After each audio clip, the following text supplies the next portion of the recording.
Good day everyone, I am Rana May Balikas and today I am going to discuss the Aeneid or the Adventures of Aeneas. First, what is the Aeneid?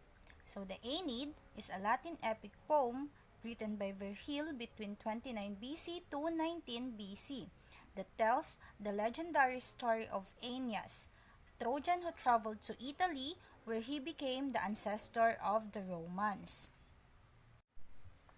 The author of the Aeneid is Publius Vergilius Maro, also known as Virgil. He lived on October 15, 70 BCE to September 21, 19 BCE. He is a classical Roman poet. Virgil was best known for his three major works, which are the Eclogues, the Georgics, and the Aeneid, his masterpiece. Several minor poems are also attributed to him. He was born in the village of Andes near Mantua. He worked on the Aeneid during the last 10 years of his life. He caught a fever and died in Brundisium Harbor on September 21, 19 BCE.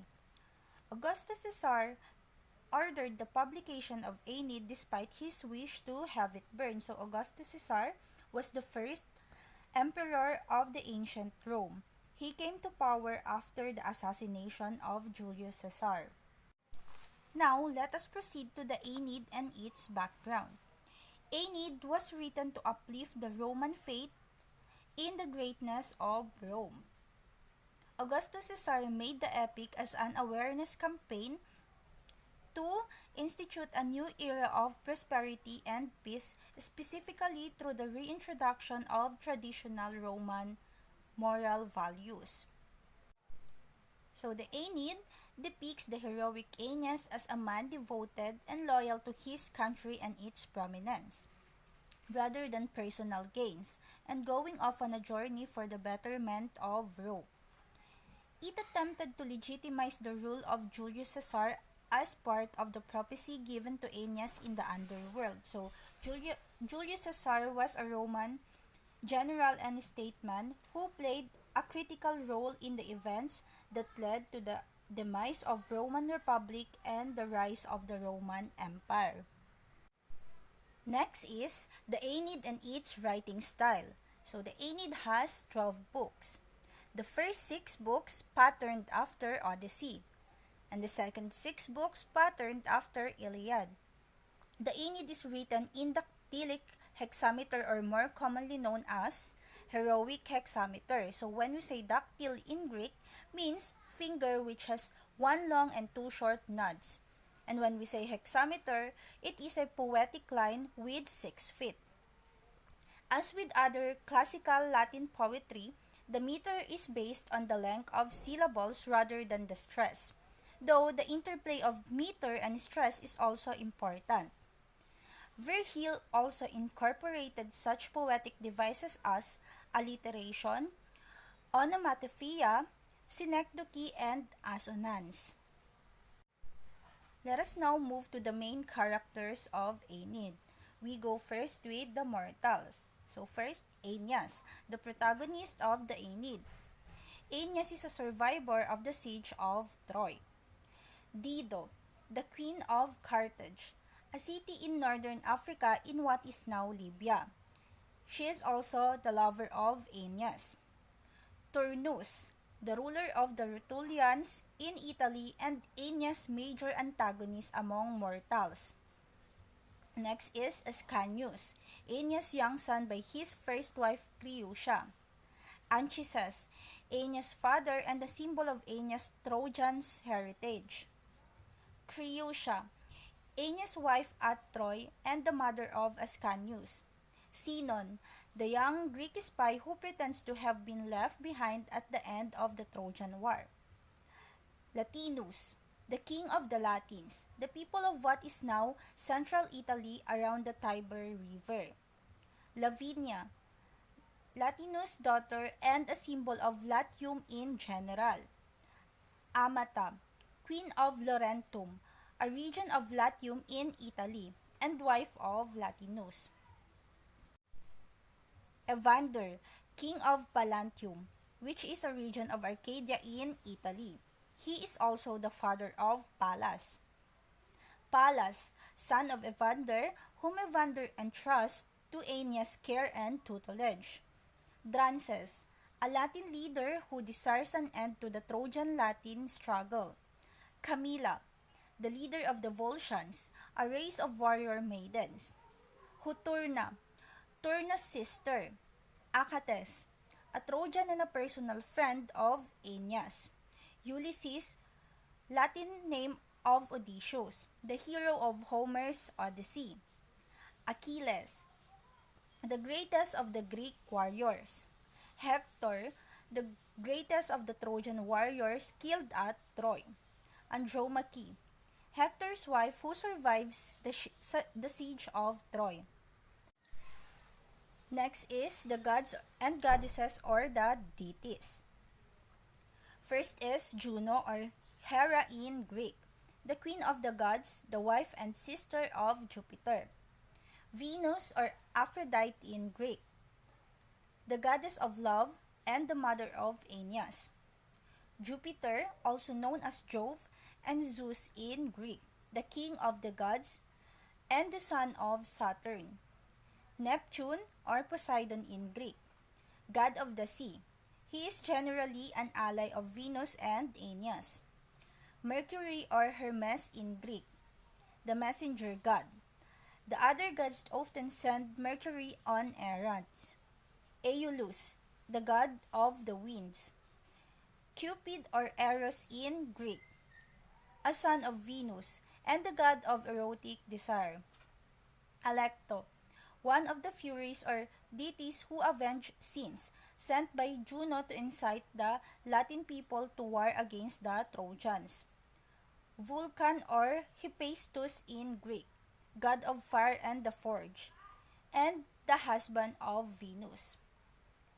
Tiberinus, the river god associated with the Tiber River, where Rome will eventually be built.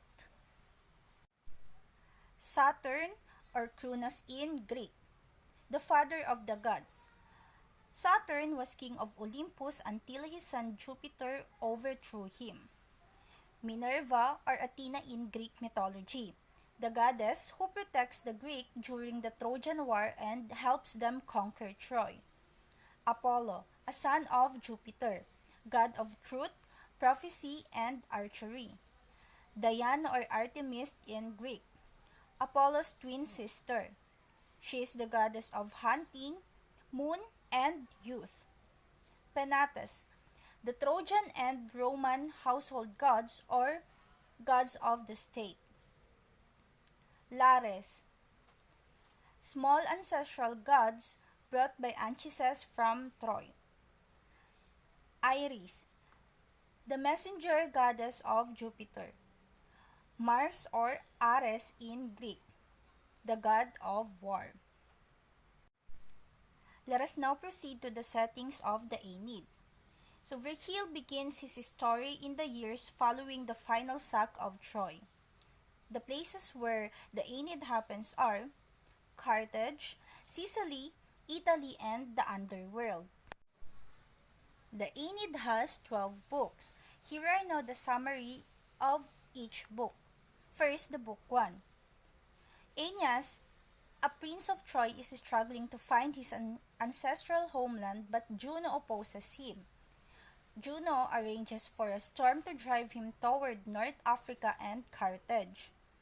And then Dido, founder and queen of Carthage, welcomes Aeneas and his companions. Jupiter assures Venus that her son Aeneas will prevail and found the Latin race in Italy.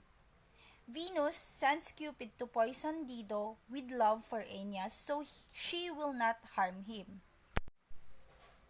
In Book 2, Dido is gracious to Aeneas and his companions and interested in the story of the fall of Troy.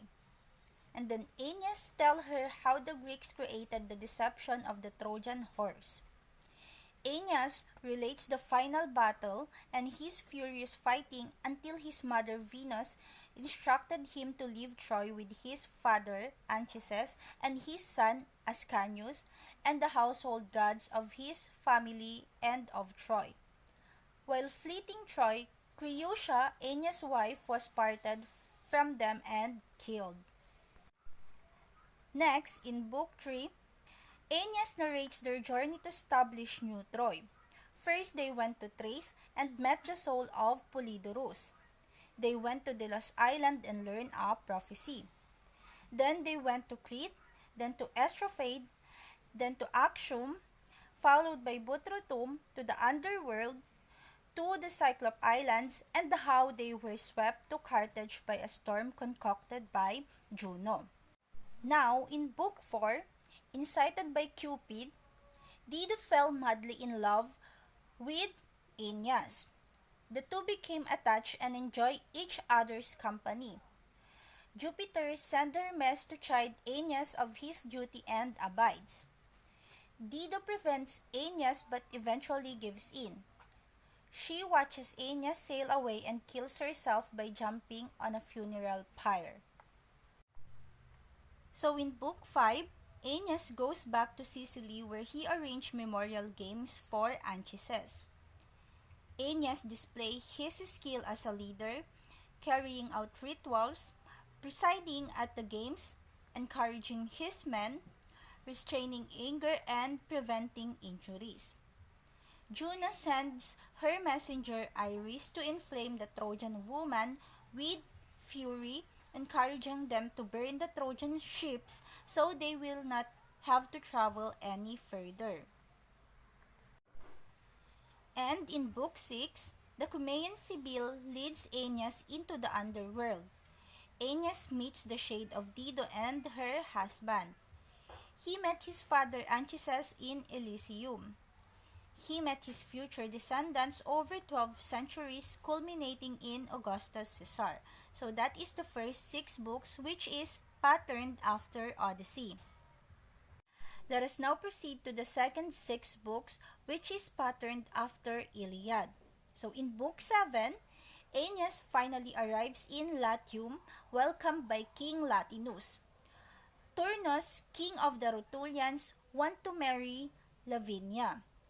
Juno sends Alecto from the underworld and urges her to steer poisonous rage into Amata, Lavinia's mother, and into Turnus, Lavinia's suitor.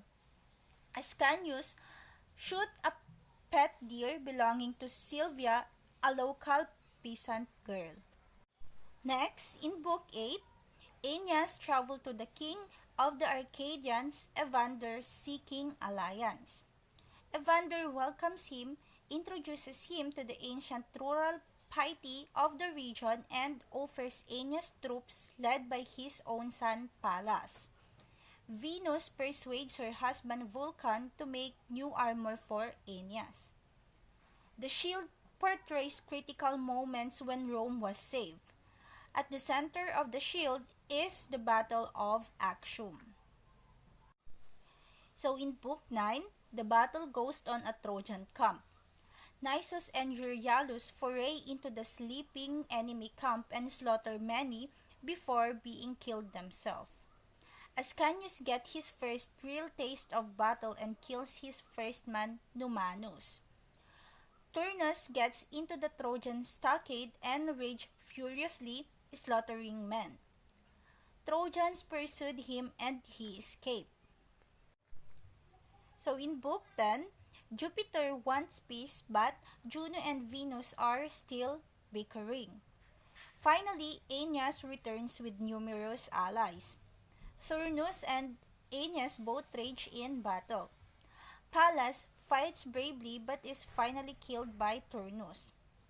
Turnus' fate is sealed when he stripped Pallas his belt and wore it. Now, in Book 11, Aeneas learned that Pallas has died, and he prepares to send him back to his father for his funeral. Both sides bury their dead.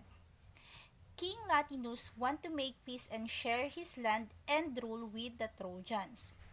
Turnus is in favor of continuing the war, which resumes. Camilla, A woman warrior, ally of Turnus, enters the fray, fights bravely, and is killed by Aruns. And finally, in Book 12, Turnus challenges Aeneas to a duel that will settle the war.